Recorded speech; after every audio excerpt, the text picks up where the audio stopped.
C'est une journée d'hiver froide et venteuse.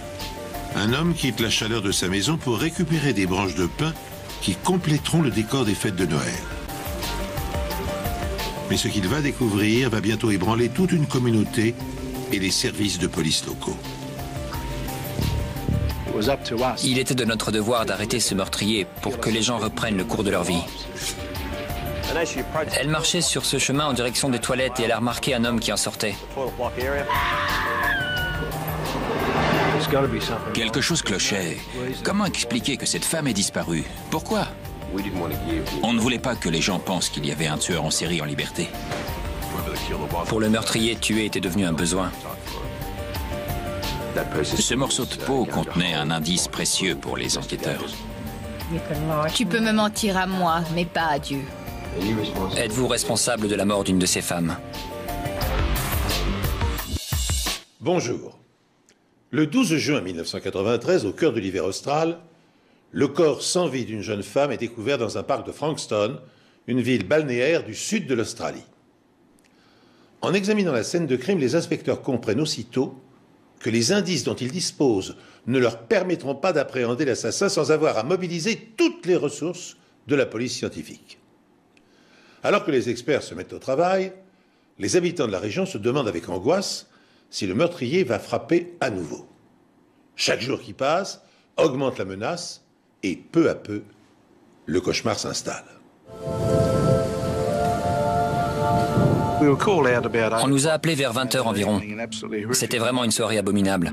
Les éléments étaient déchaînés, le vent, la pluie. Pour nous, ça a sérieusement compliqué les choses. Le risque de passer à côté d'indices et de preuves importantes était énorme dans une situation comme celle-ci. Les preuves biologiques qu'on aurait voulu retrouver étaient des échantillons sanguins et autres fluides corporels. Mais avec ces conditions météo, selon toute probabilité, on avait peu de chances d'en trouver. Le criminel ne pouvait pas espérer de meilleures conditions pour commettre ce meurtre. Ça a été vraiment difficile de réunir des preuves sur la scène du crime. La victime était une jeune fille. Elle était sur le dos et une branche très fine était posée sur elle. Je ne vois d'ailleurs aucune explication à la présence de cette branche. Ça ne servait pas à dissimuler le corps. En ce qui concerne la question de l'agression sexuelle, son survêtement n'avait pas été enlevé, mais le haut du corps était exposé. Il y avait des plaies importantes au niveau de la gorge qui, selon moi, à ce moment-là, étaient la cause du décès. L'autopsie a révélé de nombreux bleus et abrasions sur les bras et les mains, ce qui laisse penser que la victime a tenté de se défendre.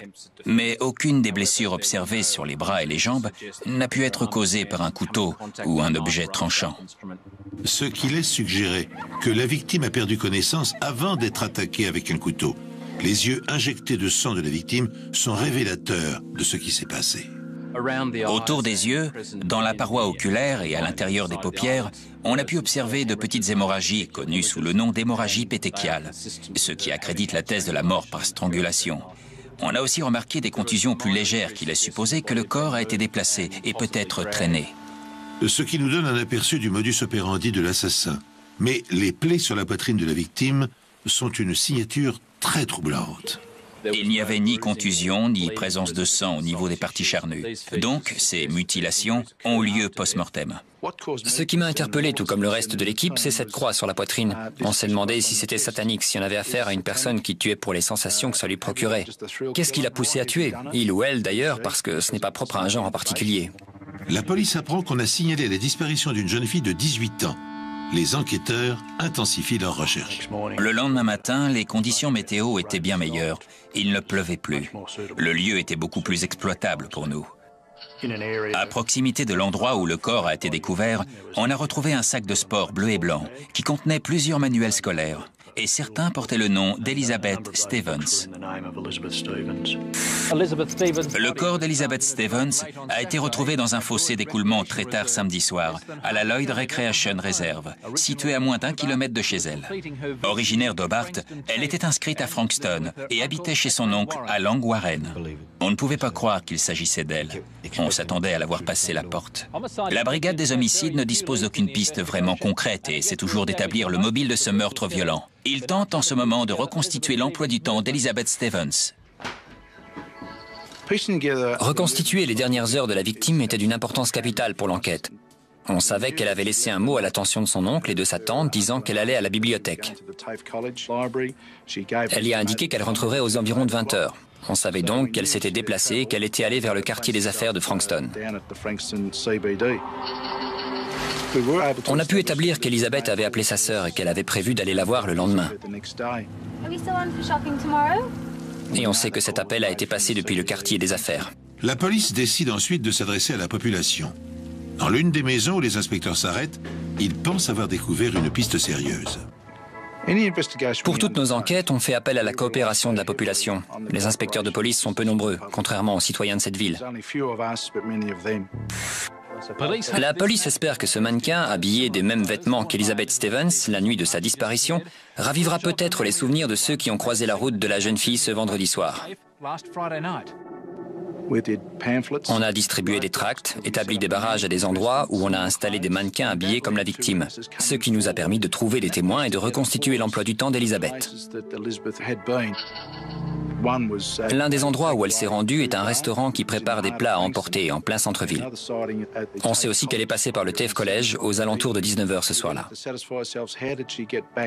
Ensuite, tout n'est que supposition pour savoir comment elle est allée à l'endroit où elle a été retrouvée morte. Le bus est la solution la plus logique. A-t-elle été suivie par un client du restaurant, quelqu'un du bus? Tandis que les appels à témoins saturent le central téléphonique du commissariat, Charlie Vézina et son équipe poursuivent leur enquête de voisinage à la recherche du moindre indice. Et soudain, la réaction inattendue d'un homme mobilise l'attention des policiers. Aurait-il, par hasard, débusqué l'assassin? Dans une des maisons, le propriétaire nous a violemment claqué la porte au nez.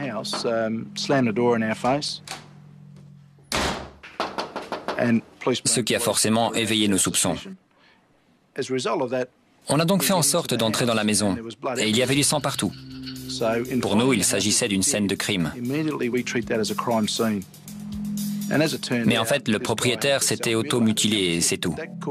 Mais il nous a fallu des heures pour l'éliminer de la liste des suspects.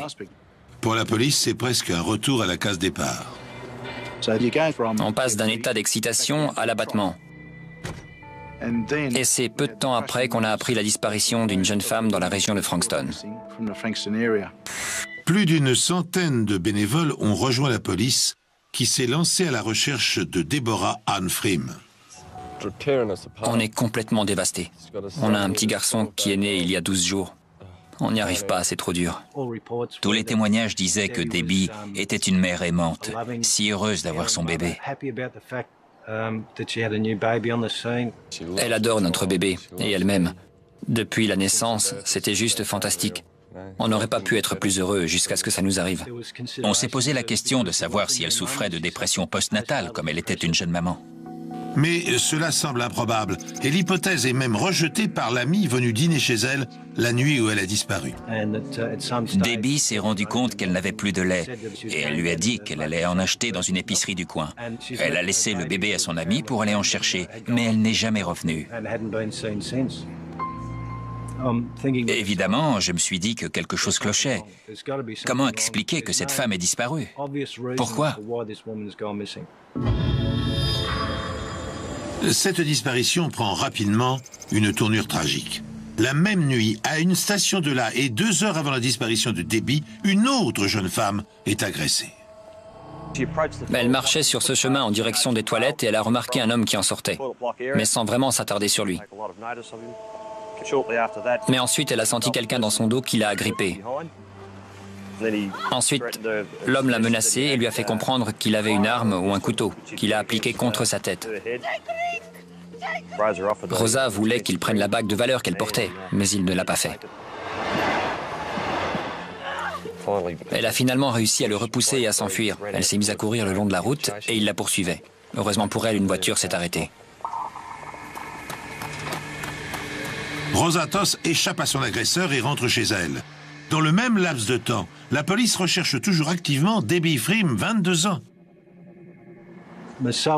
Un de mes collègues et moi, comme on savait que Debbie était sortie pour acheter du lait, on a décidé d'aller jeter un œil dans les épiceries du quartier. On revenait au commissariat quand j'ai remarqué une voiture grise qui correspondait à la description de celle de la jeune femme. C'était dans Madden Street, juste devant le bâtiment qu'on appelle, je crois, le Christian Life Center. Et il y avait un impact sur la voiture qui laissait penser qu'elle avait été accidentée. La police lance un appel à témoins pour savoir si un accident impliquant la voiture de Debbie Freem, retrouvée à 2 km de chez elle, aurait été signalé. D'après le mari de Debbie, il n'y avait pas de marque sur le capot quand il l'a garée jeudi soir. On a examiné la voiture, pris de nombreuses photos. Le mauvais temps approchait, alors il était impératif de déplacer le véhicule dès que possible. Donc, on l'a rapatrié au laboratoire de médecine légale pour approfondir nos recherches. Les impacts allaient du haut du capot à la plaque d'immatriculation, en passant par la calandre. Ce qui, pour moi, montre qu'elle a percuté un objet, probablement un panneau de signalisation ou une clôture. Pour savoir ce qu'a percuté la voiture de Debbie et trouver un indice sur l'endroit où pourrait se trouver la disparue, le labo examine la plaque d'immatriculation. La présence de petites traînées orange est relevée. J'ai examiné ces traces à l'aide d'un microscope extrêmement puissant pour essayer d'en déterminer la composition chimique. Et il ne s'agissait pas de peinture, de plastique ou de bois. C'était plutôt lié à un sol, de la roche réduite à l'état de poussière, ou même des briques.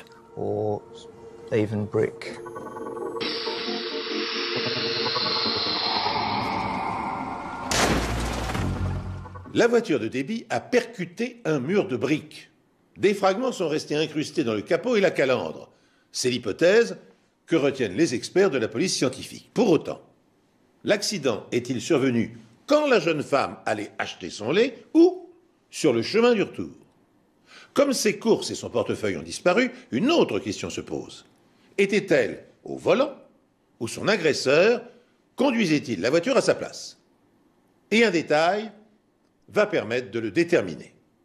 Quand j'ai examiné la voiture, j'ai remarqué que le siège conducteur était très incliné et reculé au maximum.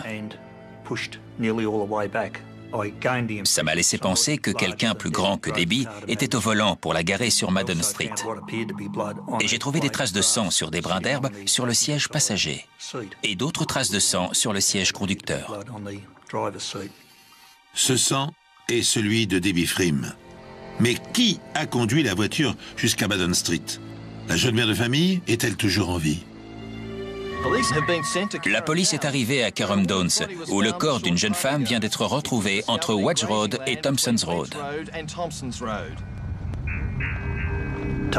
Taylor's Road est une route qui n'est pas encore goudronnée. Il y a des champs de part et d'autre. Et le corps a été découvert entre des arbres et une clôture de barbelés. On a tout de suite supposé que c'était celui de Debbie Freem, disparu depuis plusieurs jours, et dont la voiture avait été retrouvée sur Madden Street, à Frankston.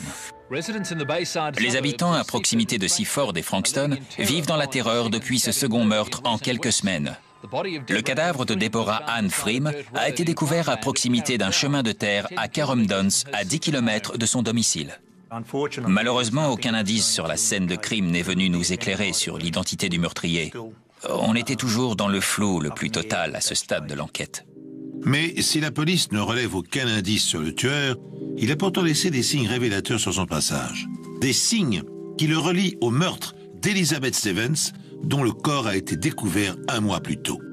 Le corps de la victime était recouvert de branches. Et même si je ne suis pas allé là où le cadavre d'Elizabeth Stevens a été découvert, je savais qu'on avait également relevé la présence de branches sur elle. Sur l'herbe, tout près de l'endroit où le corps de Debbie était caché, il y avait une grande quantité de sang, ce qui pour moi veut dire qu'elle a été tuée puis cachée. Sa robe était relevée pratiquement jusqu'à la taille, mais ses sous-vêtements étaient intacts, tout comme Elizabeth Stevens. Elle est décédée des multiples blessures qui lui ont été infligées au couteau, pas seulement au niveau du cou, mais également au niveau de la poitrine, comme si elle avait été attaquée par un forcené. Quand le corps de Debbie Freem a été découvert, et après son autopsie, on a pu comparer les blessures post-mortem qui lui avaient été infligées à celles de la première victime. Et on a remarqué les traces évidentes de strangulation, la similitude des coups de couteau, plus les blessures post-mortem. Tous ces éléments concordaient et nous laissaient penser que la même personne avait commis ces meurtres. Mais on ne voulait pas que les gens pensent qu'il y avait un tueur en série en liberté. La police est maintenant confrontée à une situation nouvelle. 2 autres jeunes femmes ont été tuées durant les 3 dernières années dans cette région. Le corps de Michelle Brown, 25 ans, a été découvert en mars l'année dernière et Sarah McDiarmid a été enlevée à la gare de Kananook en 1990. Elle n'a jamais été retrouvée. L'hypothèse d'un tueur en série est inévitable. Si un tueur en série est en liberté, c'est dans ce genre d'endroit qu'il repère ses proies. Un endroit où passent de nombreuses jeunes femmes et mères de famille qui pensaient circuler en toute sécurité. Mais ce n'est plus le cas. Mon mari ne me laisse plus sortir le soir, sauf si j'ai un de mes chiens avec moi. On n'est plus en sécurité maintenant. Je sors avec mon mari. Si je suis juste avec une amie, je ne me sens pas en sécurité. Vos amis habitent en haut de la rue, mais vous avez peur d'aller les voir. C'est les méchants qui font la loi, ça vous met en rage. Je vais souvent en boîte, mais les filles ne viennent plus souvent. C'est trop dangereux pour elles de sortir le soir. La police met tout en œuvre pour retrouver cet assassin qui pourrait bien être un tueur en série. Il est évident que beaucoup de gens à Frankston avaient trop peur pour sortir le soir. On s'attendait tous à ce qu'il y ait d'autres victimes. Pour le meurtrier, tuer était devenu un besoin. La priorité était d'attraper le tueur. Pour ça, il fallait utiliser les médias et diffuser le plus grand nombre possible de photos d'Elizabeth et Debbie. Et communiquer les informations sur la voiture qu'elle conduisait, sur tout ce qui pourrait mener à l'assassin.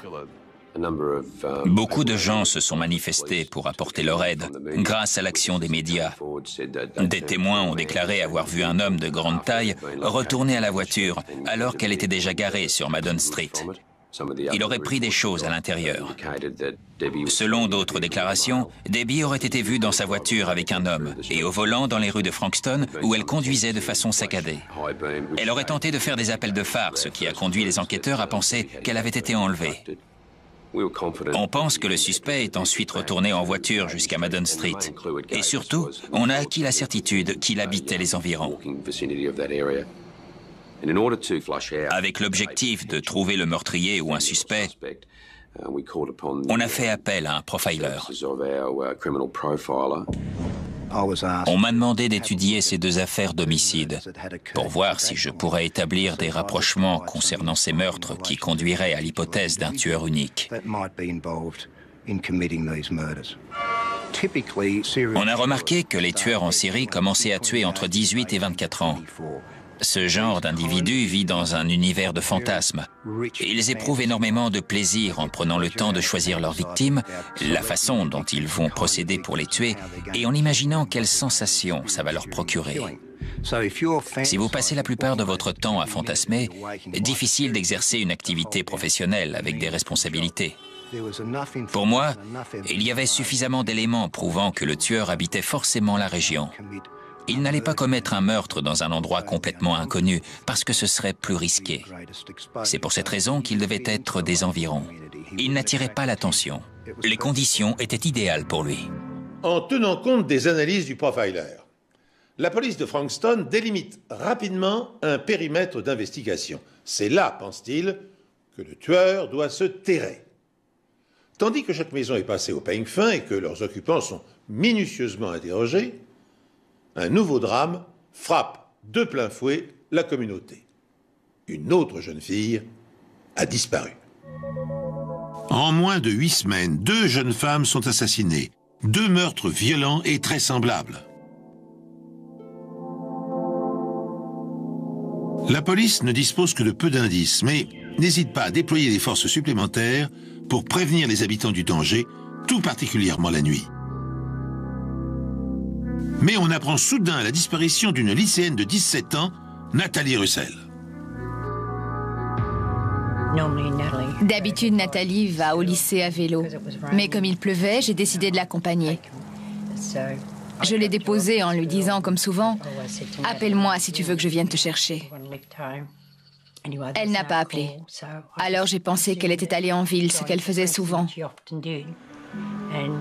Mais quand le bus est arrivé à 18h15, Nathalie n'était pas dedans. J'ai commencé à m'inquiéter. Le bus suivant est arrivé un peu après 19h et quand j'ai vu qu'elle n'en descendait pas non plus, j'ai dit à Brian, il se passe quelque chose.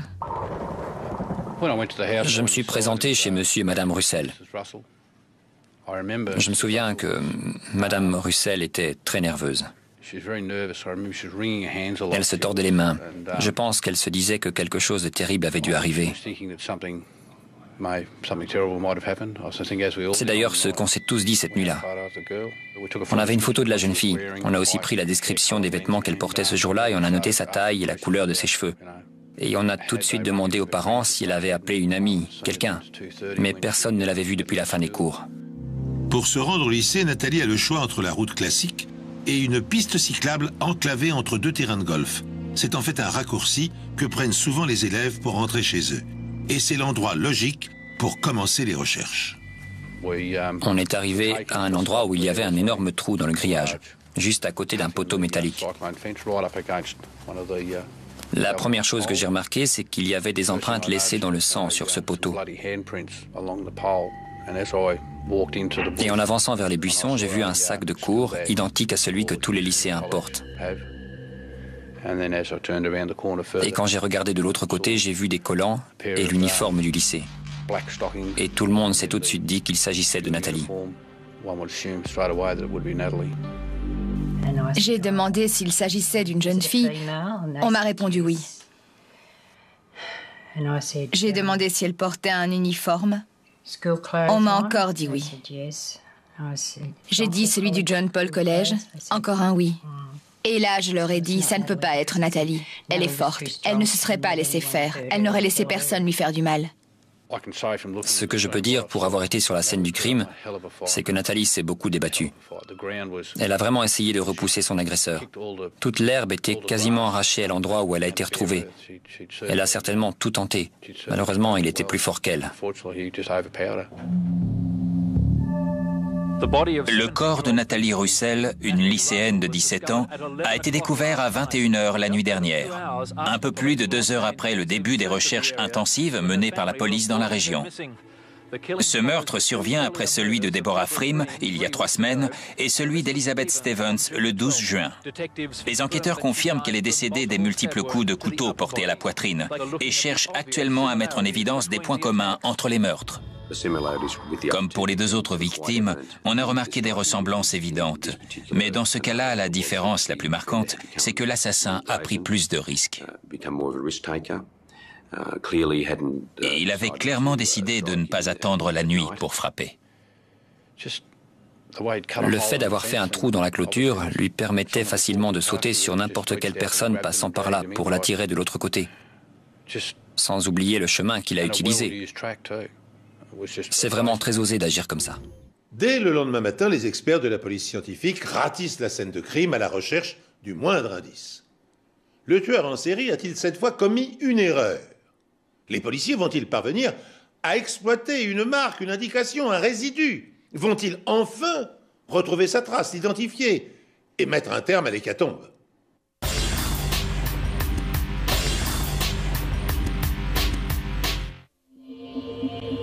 On a tout de suite remarqué cette ouverture dans la clôture.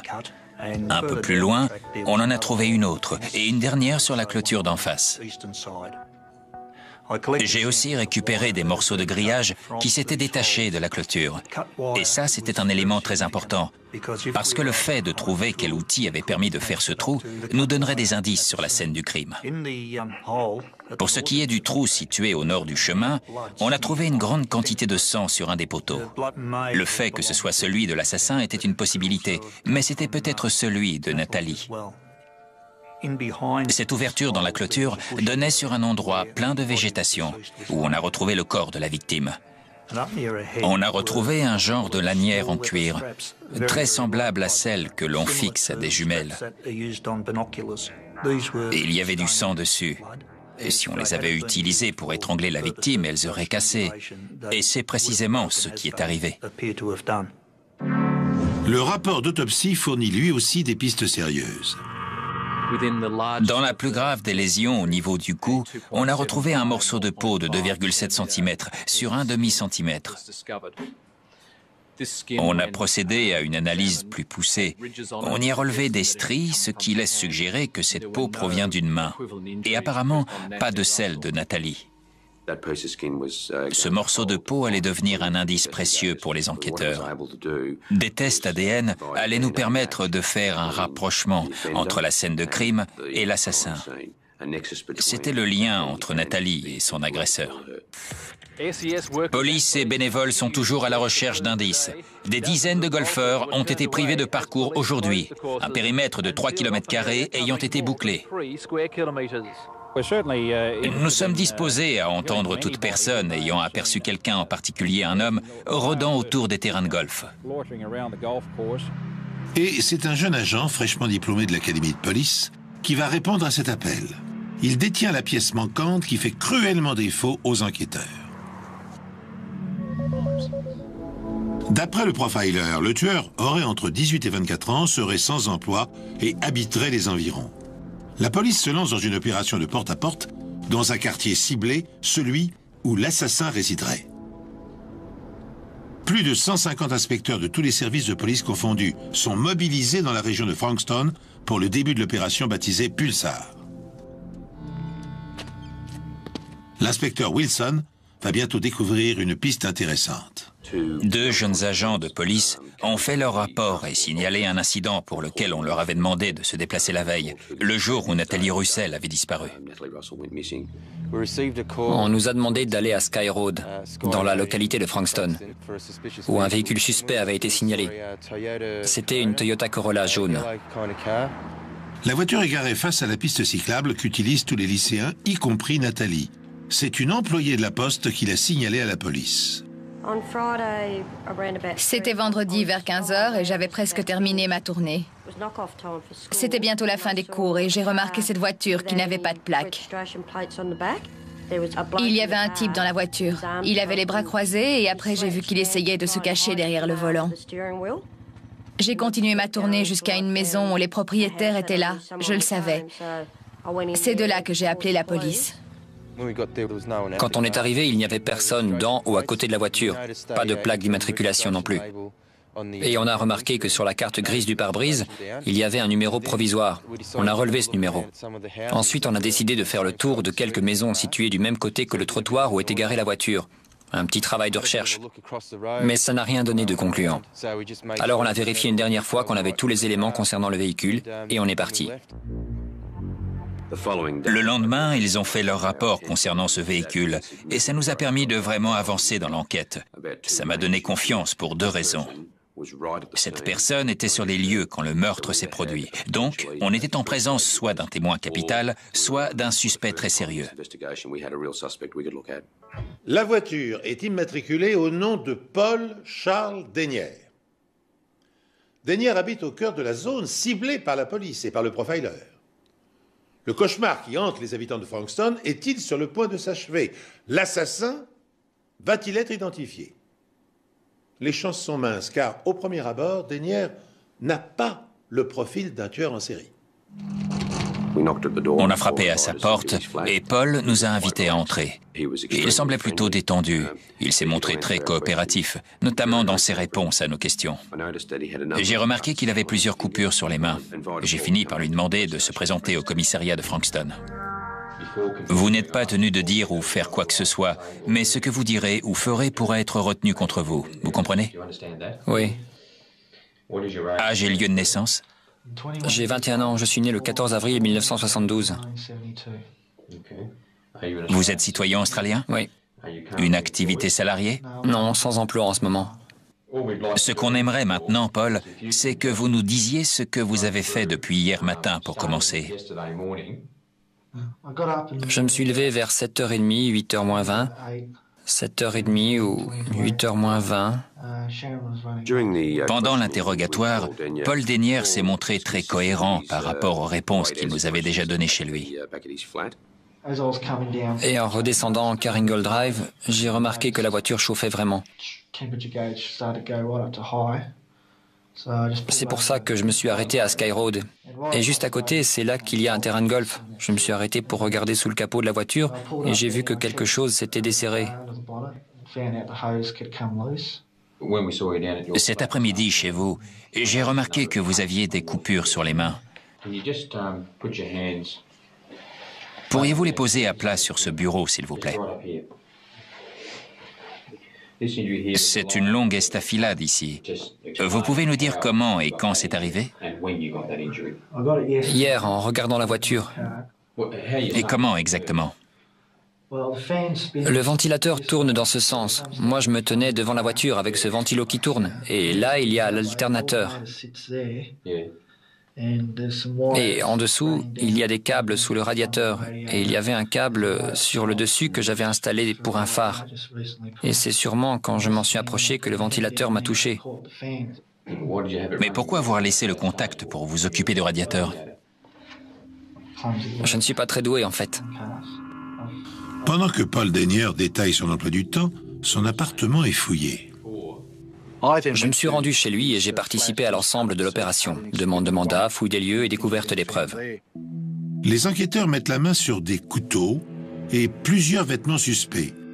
Dans la voiture, ils trouvent une paire de jumelles sans lanière et parmi ces nombreux outils, des pinces. Ça a forcément renforcé nos convictions.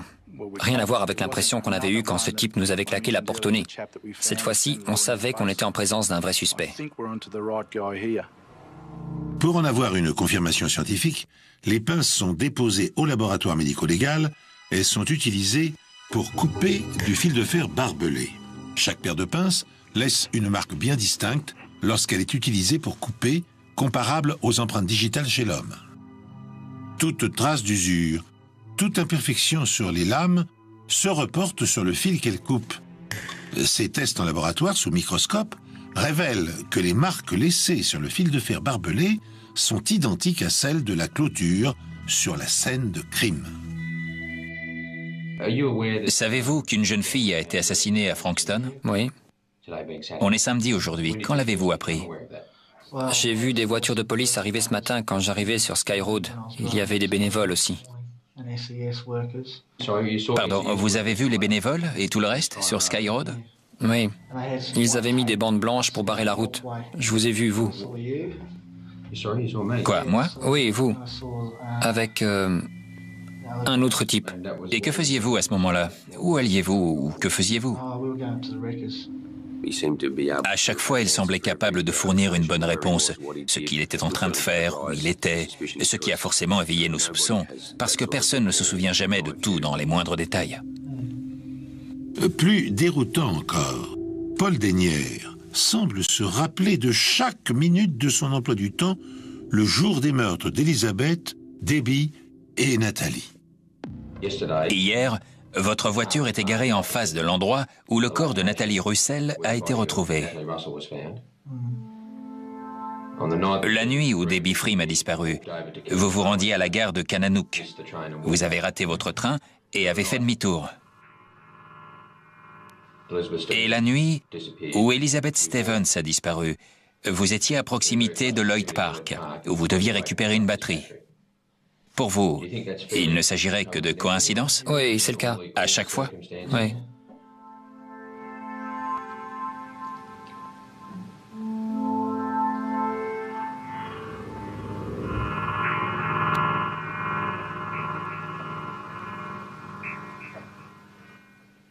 Êtes-vous responsable de la mort d'une de ces femmes? Non.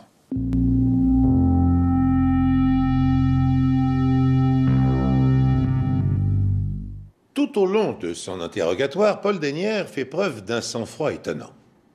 Il répond avec calme et précision aux questions de Rod Wilson, avance des arguments logiques et crédibles pour justifier sa présence à proximité des scènes de crime et finit même par semer le doute dans les esprits des enquêteurs. En dernier ressort, le policier lui demande de se soumettre à une comparaison d'échantillons d'ADN. Un test imparable, fiable, à plus de 99%. Et cette proposition fait basculer l'interrogatoire et désorganise complètement le système de défense du suspect. La police continue d'interroger le suspect principal, Paul Charles Denyer. Sa voiture était garée à proximité de l'endroit où le corps de Nathalie Russell a été découvert. Dans son appartement ont été retrouvés des éléments permettant de le relier à la scène de crime. Et sur ses mains, on relève la présence de coupures suspectes. On a besoin d'effectuer un prélèvement sanguin pour confirmer ou infirmer votre implication dans ces meurtres. On lui a demandé d'effectuer un prélèvement ainsi que l'autorisation de prélever d'autres tissus pour les comparer à ceux trouvés sur Nathalie Russell. C'était le seul moyen de le relier au meurtre. On va faire une pause. Vous voulez un café ou un verre d'eau? Un autre café. Vous le prenez comment? Avec du lait et de sucre. Je vous fais apporter ça. On fait une pause.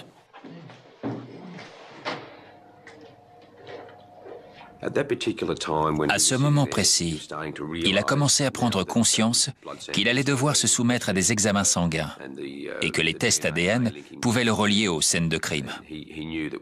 Il savait qu'on ne croyait pas à sa version. Pour vous, Oui. il ne s'agirait que de coïncidence à chaque fois? Oui, c'est le cas. Je pense qu'il savait que c'était fini.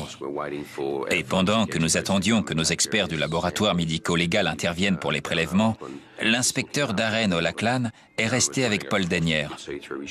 Darren portait une croix autour du cou et Paul lui a demandé s'il était croyant. Et la conversation s'est engagée sur ce thème. Vous avez parlé à l'inspecteur O'Lachlan et vous lui avez dit que vous étiez responsable des meurtres de 3 femmes. Est-ce exact? Pourriez-vous nous expliquer avec vos mots à vous ce qui s'est passé concernant la mort d'Elizabeth Stevens à Langwarren? Je l'ai vu descendre du bus.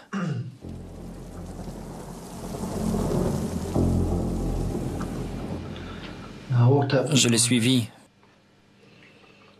J'ai mis ma main gauche sur sa bouche, comme ça, et braqué un revolver sur sa tête, comme ça. J'ai commencé à l'étouffer avec mes mains. Et elle a fini par s'évanouir au bout d'un moment. Après, j'ai sorti un couteau. Et ensuite, j'ai traîné son corps là où on l'a découvert. Et j'ai mis 2 branches d'arbres sur elle. Pouvez-vous me dire pourquoi vous l'avez agressée cette nuit-là?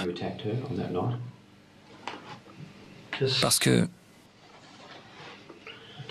c'est juste que j'ai ressenti cette envie. Quel genre d'envie? Vous pouvez être plus précis?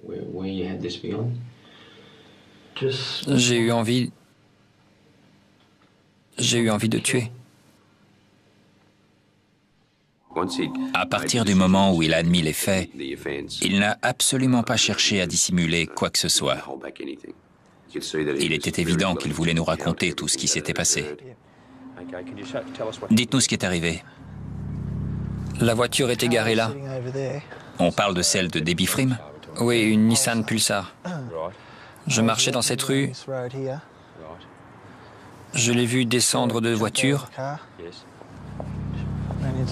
Elle est entrée dans cette épicerie et moi je suis monté à l'arrière. La voiture était garée juste en face, ce qui fait que je pouvais la voir d'où j'étais. Pourquoi l'avoir choisie, elle? J'ai ressenti le besoin de le faire à ce moment-là. Et ensuite, que s'est-il passé? Elle est ressortie. Je l'entendais avancer vers la voiture et moi j'étais caché à l'arrière. Elle est remontée en voiture sans me voir. Elle a commencé à manœuvrer pour faire demi-tour. C'est là que j'ai sorti un revolver. Elle a foncé dans ce mur. Elle l'a percuté où? Ici, je crois. D'où l'impact sur le capot. Et après, vous avez pris la direction de Kananook Avenue? Il était complètement détaché de tout ça, comme si cela n'était jamais arrivé. Il racontait les choses avec beaucoup de froideur. Il conduit Debbie vers Taylor Road. Il tente d'abord de l'étrangler avant de la poignarder, tout comme Elizabeth Stevens. J'ai traîné son corps sur 1 mètre environ vers les arbres et je l'ai laissé contre la clôture où on l'a retrouvée. Après, j'ai cassé 2 branches de l'arbre le plus proche et je les ai posées sur elle. Je suis remonté en voiture, j'ai réglé le siège parce qu'elle était beaucoup plus petite que moi et j'ai pris la direction de Madden Street. Pourquoi Madden Street? Ni trop près, ni trop loin de chez moi. Le lendemain, plusieurs témoins décrivent un homme ressemblant à Paul Dennière qui serait retourné à la voiture de Debbie pour récupérer ses courses et son portefeuille. Je voulais connaître son nom et voir ce que contenait son portefeuille. Je l'ai enterré sur le terrain de golf. Vous pouvez nous montrer où exactement? Oui, avec précision. Comment allez-vous le retrouver? Je le retrouverai. Vous nous avez conduits jusqu'ici, jusqu'à l'ouverture faite dans le grillage. Et c'est donc par là que vous avez enterré le portefeuille? Il creusait avec un peu d'acharnement, et on avait presque envie de lui dire de ne plus rien faire, que de toute façon on allait le retrouver. Mais il ne pouvait pas s'en empêcher. Comme pour nous prouver qu'il disait vrai. Il avait peur qu'on ne le croie pas.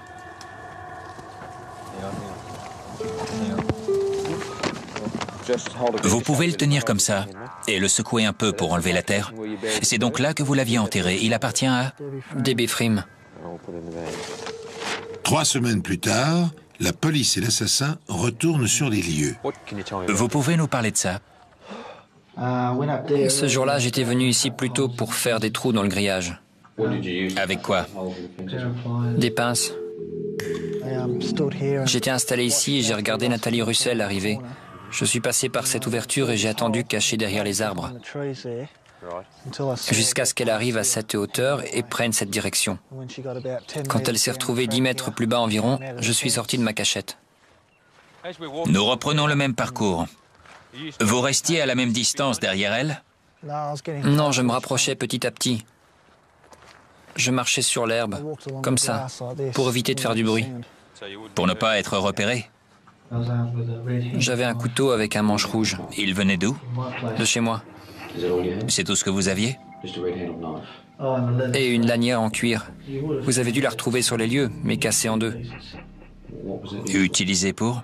Pour l'étrangler. Elle venait d'où? D'une paire de jumelles. C'est là que je l'ai attaqué.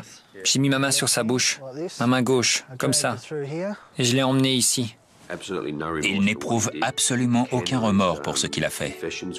La sincérité de sa confession est terrifiante, et la façon dont il a décrit ce qu'il a fait à ses victimes, sans montrer la moindre émotion, c'est pénétrer dans un univers effroyable. Pourquoi l'a tué?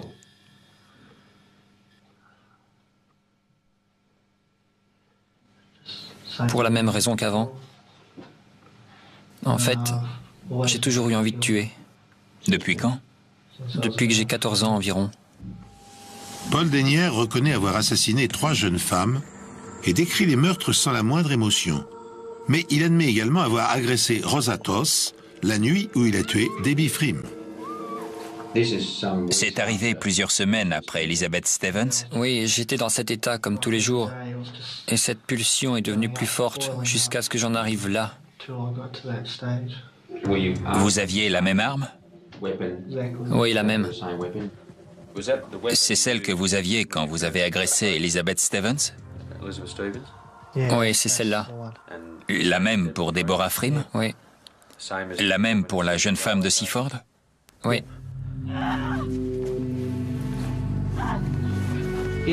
Si cette femme ne s'était pas enfuie, qu'auriez-vous fait? Je l'aurais tuée. Rosa n'est pas la seule à avoir échappé au tueur. Ça fait plusieurs années que je repère des femmes comme ça, à Frankston. J'attendais juste l'opportunité de passer à l'acte, le bon moment.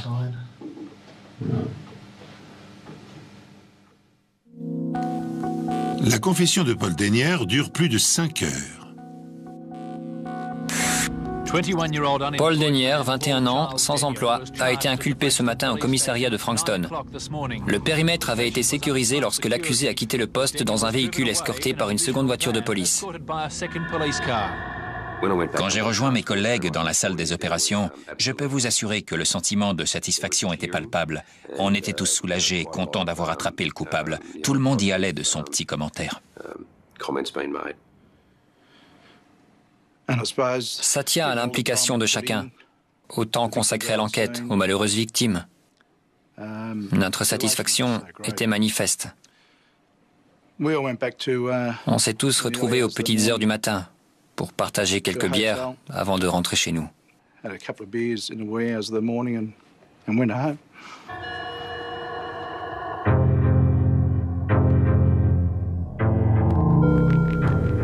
Quand tout a été terminé, il s'est levé, il s'est avancé vers moi, il est resté devant moi et il a juste dit « Je suis désolé ».